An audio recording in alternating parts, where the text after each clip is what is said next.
This video tutorial is a basic introduction to NoveList Plus, a reader's advisory database that is a great resource for readers who are struggling to find new books to read.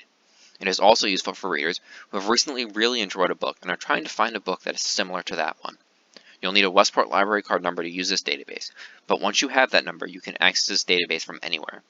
To find the database from our homepage, just hover over the Resources tab and click on the Research Databases link. From here, scroll down and click on More to be taken to the library's A to Z database listing. Since we're looking for NoveList Plus, we're going to click on N for NoveList. Be sure to select the NoveList Plus option, not the NoveList K-8 Plus. Here, the database will ask for a library card number. Once you put that in, we'll be taken to the home page of the database. Now, first things first, the search bar is right here at the top of the page, and above that is a helpful menu called How Do I that answers several common questions about using NoveList and can explain in further detail how to use all of the many features this database offers. On the left side of the screen, you'll find the recommended reads list, which are sorted into all sorts of categories, genres, and age groups for you to explore. If you don't have any specific ideas for what you want to read in mind, these curated lists may be helpful and give you some suggestions. Clicking on any of the links in the recommended reads list will open up a small menu giving examples of different kinds of books that fall under the broader category, so feel free to browse these if they look interesting to you. In the center of the page, the I'm in the mood for section gives short descriptions of books that might be of interest to the reader and suggests titles that match those interests. Note that you can also specify you want results from different age groups here as well, which have their own descriptions and recommended reading suggestions. Below that is a link to the Appeal Mixer. This allows you to create your own I'm in the mood for categories if you've narrowed down the specific elements of the book that you might want to read. It also gives some examples of combinations that might be of interest to you if you're just browsing still and you're not quite sure what you're in the mood for to read. Let's go back to the home page. We have links below that just link to more genre browsing options. And below that, the Keeping Up section is a handy little section that lets you learn more about your favorite genre. If you click on any of these links, it'll take you to a page that will let you browse more selections based on the category that you have just chosen. Now, we're finished browsing, so let's get to searching. We're going to be using the basic search function of NoveList Plus. So let's say that we've just finished a book and loved it so much that we have to find something like it, but we're really not sure where to start looking. We can specify what we are looking for by using this drop-down menu.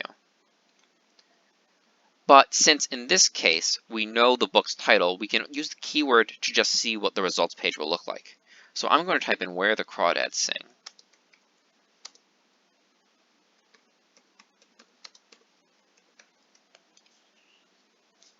And will take us to this results page.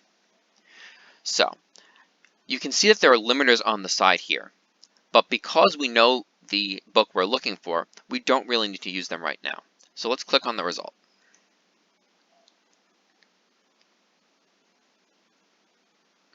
Now, it's easy to be overwhelmed when you click this page because there's a lot of information being presented to you at once. The first thing you want to notice is that you can print, email, or save this page as a file so that you can look at it later. So you don't have to worry about losing this information. Now, you can also see here that the page provides basic descriptions of the book, lists several appeal terms that the database feels are important characteristics that make this book what it is. These appeal terms are things that will help readers in the future find titles that they might like to read based on the similarities that they have to titles and elements of a book that they know they already enjoy. Scrolling down, you can also see that there are reviews of the book listed here, as well as a listing of those appeal terms above that apply to this book, which readers can click to check off, and then click Search to launch a search from the page directly to see if there's any books in the database that match those specific terms. But what we're interested in right now as readers is book recommendations, and those are on the right side of the page. Here we have specific book recommendations from NoveList Plus for readers who loved Where the Crawdads Sing and wanted to read something like it. If you hover your mouse over one of the titles, a pop-up will appear that gives a quick description of that book's premise as well as why the database thinks that these two books are similar. If you take a look at those and you think that that reason is something that interests you, you can just click it to see more about the book, and you'll be taken to a page very much like the one we just left. You'll also notice that on the side of these read-alikes, you'll see that there's a View Copies button. What that is if the library has a copy of this book in our catalog, you can click that to be taken directly to the library catalog to see if it's available. If the library doesn't own a book, it will say not owned, like here. If you browse these selections and find something that you think you might like, congratulations, you've potentially found your next read using NoveList Plus. Now, if you have any questions about this, you can feel free to stop by the reference desk or email the reference team at reference@westportlibrary.org with additional questions about this or any other databases.